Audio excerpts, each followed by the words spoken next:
Subscribe करें देववाणी channel को और नोटिफिकेशन बेल दबाएं और ऑल करें, जिससे हमारी आने वाली नई वीडियोस का नोटिफिकेशन आपको जल्दी मिल जाएगा। जय श्री राम भक्तों। दोस्तों, ये कथा बहुत ही सुंदर है, ध्यान से सुने और अपने विचार कमेंट में जरूर दें। चलिए कथा की ओर चलते हैं। आज की कथा है चतुर्मोची, एक पंडित और राजा। आइए कथा श्रवण करें। दोस्तों, बात बहुत समय पहले की है, जब एक काजू नाम का व्यक्ति मोची का काम किया करता था। वह बहुत ही बुद्धिमान और चतुर था।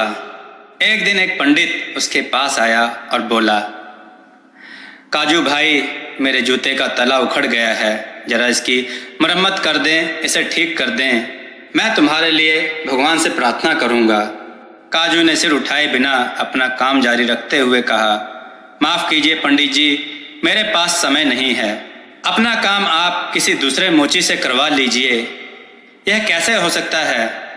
पंडित ने कड़ी आवाज में कहा, मेरा काम तुम्हें अभी करना होगा, वरना मैं खुद से तुम्हारे लिए श्राप मांगूंगा भगवान से, तब तुम्हें पछताना पड़ेगा। काजू हाथ का काम रोककर बोला, वाह, अगर आपकी प्रार्थना वाकई इतनी कारगर है तो यह प्रार्थना क्यों नहीं करते कि आपका जूता कभी ना टूटे। पंडित को काजू द्वारा यूं दिया गया जवाब अपने सम्मान में जैसे ठेस लगाना हो। वह बहुत नाराज हुआ। उसे लगा कि कहाँ तो राजा तक मुझे सम्मान देते हैं और यह एक मोची इतनी बदतमीजी से मेरा मजाक उड़ा रहा है।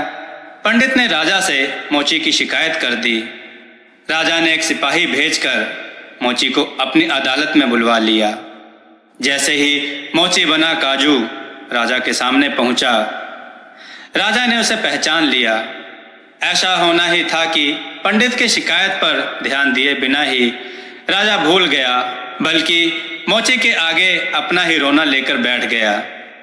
राजा ने मोची को बड़ी मासूमियत के साथ बताया, काजू, लोग सामने तो मेरी खूब तारीफ करते हैं, लेकिन पीठ पीछे मुझे गालियां देते हैं। तुम बता सकते हो कि इसकी वजह क्या है? काजू मोची हैरानी के साथ बोला, महाराज, क्या यह मामूली सी बात भी आपकी समझ में नहीं आ रही? नहीं? अच्छा तो सुनिए, मैं आपको बताता हूँ। आप कहते कुछ हैं और करते कुछ हैं। आपका काम दोरंगा है, इसलिए लोग भी आपसे दोरंगा व्यवहार करते हैं।